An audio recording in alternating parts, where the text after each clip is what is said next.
Ceramahnya Ustadz Zulkifli M. Ali. Di dalam ceramahnya, Ustadz Zulkifli M. Ali ini bisa dikatakan salah satu tipe Ustadz yang banyak bicara. Sama kayak Idrus Ramli, ya, Ar-Raji Hachim, ya, Rahmat Baikuni, ini tipe-tipe yang Ustadz-Ustadz yang banyak bicara, banyak cerita. Tapi pada kosong ceritanya. Menang ramenya aja. Ustadz-ustadz, orang-orang yang banyak bicara, ini kan cenderung banyak bohong. Ya, keenakan ngomong, kebanyakan ngomong, ujungnya bohong gitu.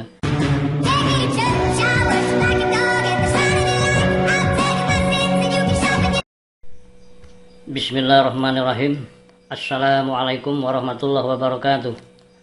Ashhadu an la ilaha illallah wa ashhadu anna Muhammadan abduhu wa rasuluh. Allahumma salli wa sallim wa barik ala Muhammad wa ala ali Muhammad innaka hamidun majid. Para pemirsa yang berbahagia dan dirahmati Allah, bertemu kembali dengan saya. Para pemirsa, beberapa waktu yang lalu saya menonton sebuah video di channelnya Fodamara TV. Itu merekam ceramahnya Ustadz Zulkifli M. Ali. Cuman waktu tayangnya sudah 2 tahun yang lalu. Hanya saja banyak hal yang menurut saya menarik ya untuk dicermati dan ditanggapi. Di dalam ceramahnya, Ustadz Zulkifli M. Ali itu di 2019 berarti kan ya.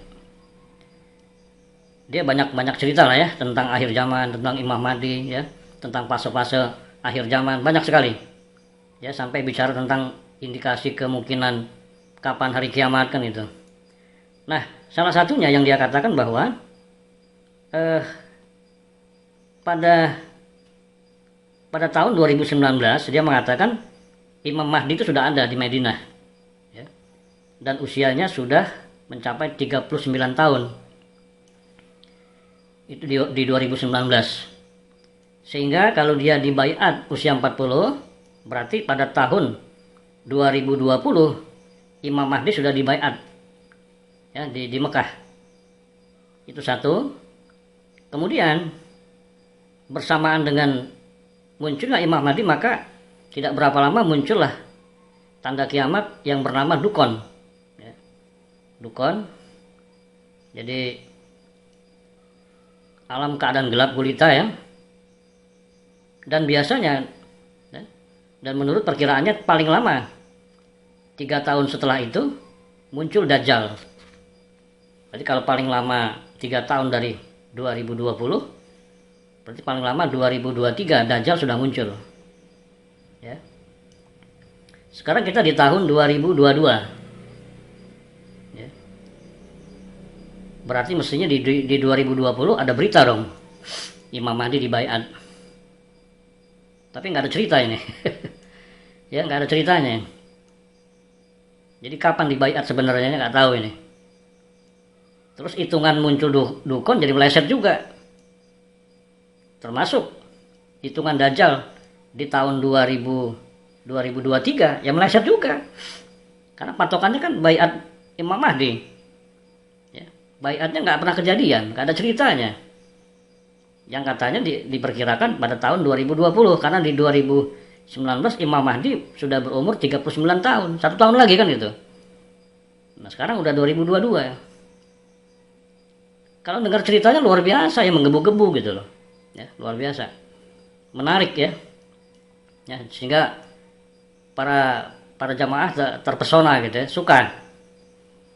Tapi ujungnya kan dongeng ini. Ya, gak ada yang terbukti.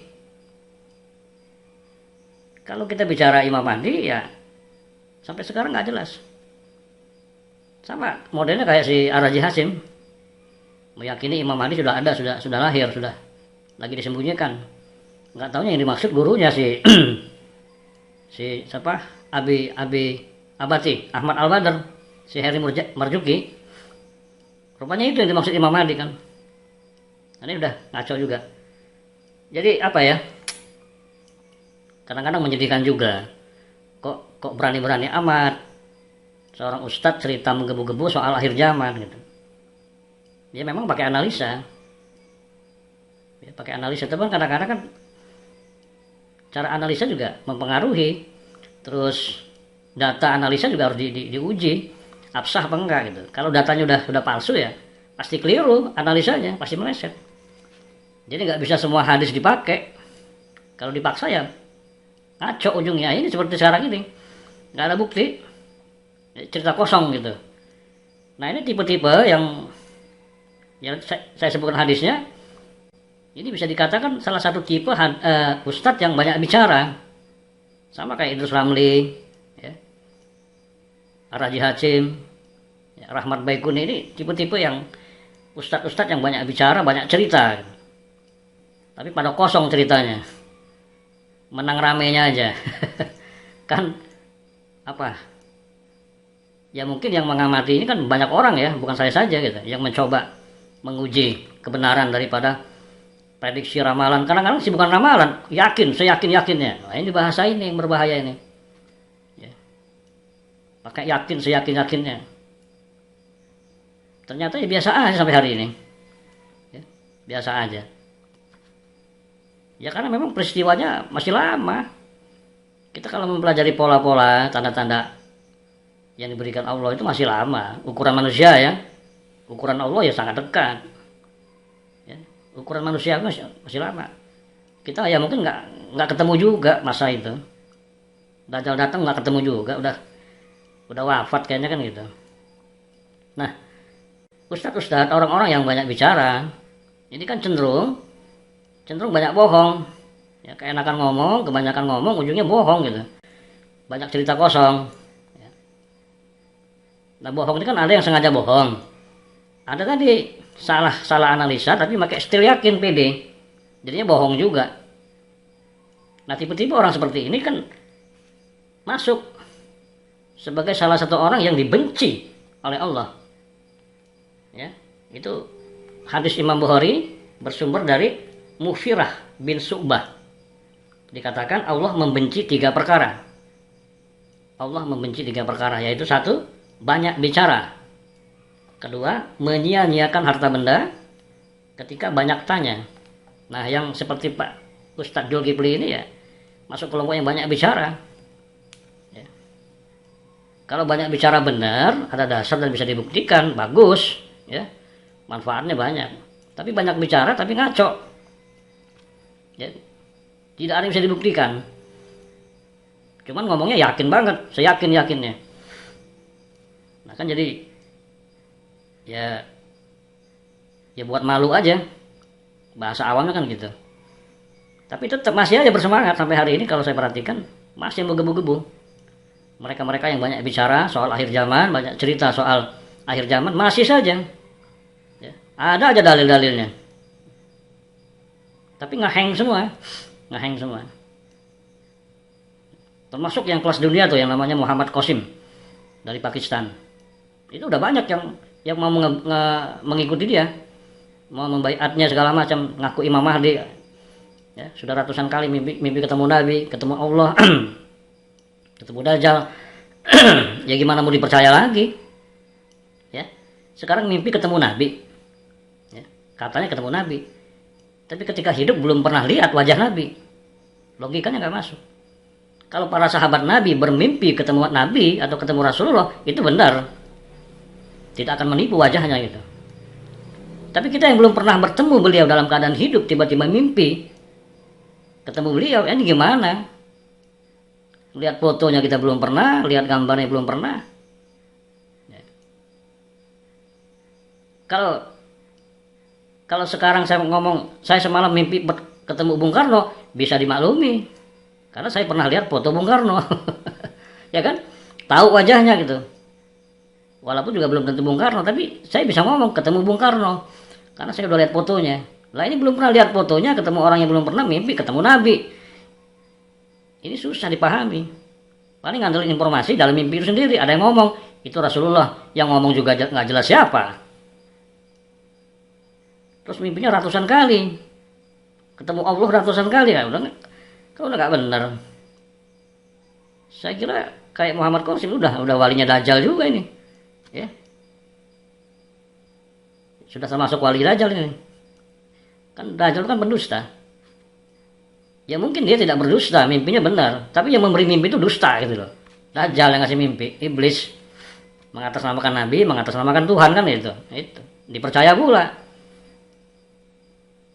Jadi dusta melahirkan dusta. Nah, dusta itu kerjaan siapa? Ya Dajjal. Jadi kembali kepada Ustadz Zulkifli dan sejenisnya, ya saya sih menghimbau aja lah, sudahlah, nggak usah banyak cerita, nggak usah banyak ngomong soal akhir zaman. Ya. Nanti malah dipermalukan orang gitu loh. Coba dikaji ulang secara komprehensif. Data-data itu ya di cross check benar gitu. Jangan asal pakai data, jangan pakai hadis. Ya. Ketumbur-tumbur nanti. Analisanya benar tapi misalnya datanya keliru, ya keliru hasilnya. Yang bagus itu datanya akurat. Dianalisa dengan benar, maka hasilnya benar, masuk akal, ya.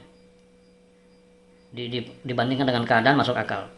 Seperti contoh, saya berasumsi kuat bahwa Nabi Isa itu akan datang di tahun 3033 Masehi, ya.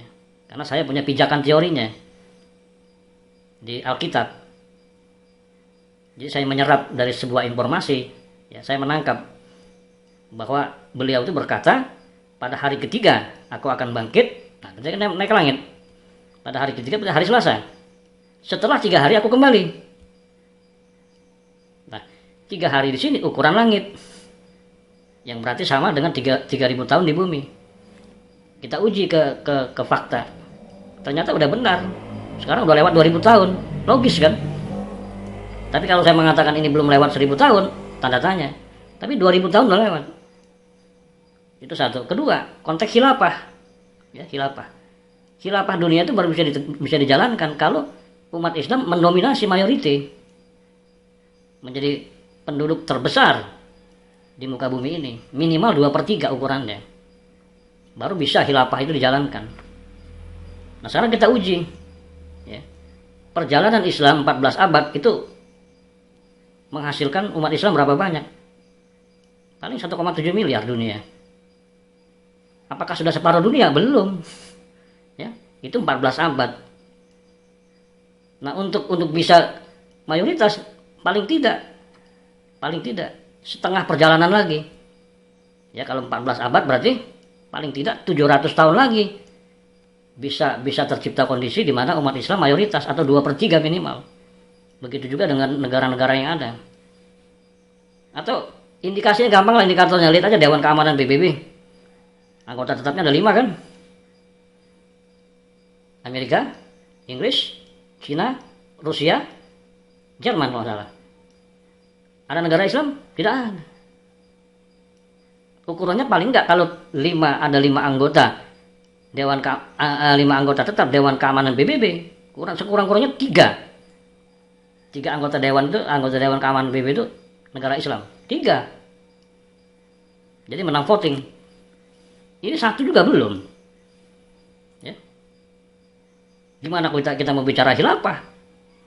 Kan jadi omong kosong itu. Jadi kadang-kadang analisa itu mesti komprehensif. Dilihat semua aspek. Tidak sekedar memainkan dalil. Karena belum tentu dalil itu sama dengan yang kita maksud kan gitu. Bisa keliru. Dan semua dalil harus dipertemukan. Konteks apa enggak? Dilihat fakta lapangan. Nah, kalau enggak ya ini yang terjadi. Paling tidak menurut pandangan saya, Ustadz Pak Zulkifli ini ya termasuk yang banyak bicara, banyak cerita. Nah, kalau sudah banyak cerita itu cenderung banyak yang bohong ya, banyak gak tepatnya gitu loh, karena kebanyakan cerita. Dan tipe seperti itu ya suka gak suka. Salah satu yang dibenci oleh Allah. Banyak bicara tapi salah gitu kan. Ya, ngelihat asumsi prediksi pada tahun 2019 ya pakai yakin banget gitu loh. Ini akan terjadi tahun ini, yakin sekali. Tanpa memperhatikan situasi dunia yang belum mendukung. Oke, itu aja. Mudah-mudahan ada manfaatnya dan memang saya merasa penting untuk menyampaikan hal ini ya, paling tidak kepada para pemirsa, ya, jangan terbuai lagi dengan ustadz-ustadz yang cenderung banyak bicara, banyak cerita, ya, karena nanti bisa menyesatkan gitu. Sehingga kita ya banyak kelirunya lah. Ya. Nanti lama-lama nyalain hadis, wah hadisnya nggak terbukti, hadisnya nggak relevan. Padahal hadis yang dipakai hadis yang mana gitu, kan gitu masalahnya. Terus sampai sejauh mana menguji keabsahan hadis tersebut, terus sinkronisasi horizontalnya sama vertikalnya itu mesti diuji, sehingga kita bisa memastikan hadis ini bisa dipakai apa enggak gitu. Terus dibandingkan sama kondisi lapangan yang real gitu ya. Nah, kalau enggak kan begini, orang menyangka hadisnya palsu, nih hadisnya enggak benar, Nabi bohong kan gitu. Itu buruknya ke sana. Padahal kesalahan kita yang gegabah, ceroboh dalam mengambil sebuah hadis atau beberapa hadis kemudian dikaji dengan cara sendiri tanpa diikut sertakan data-data yang lain. Nah, ini. Oke.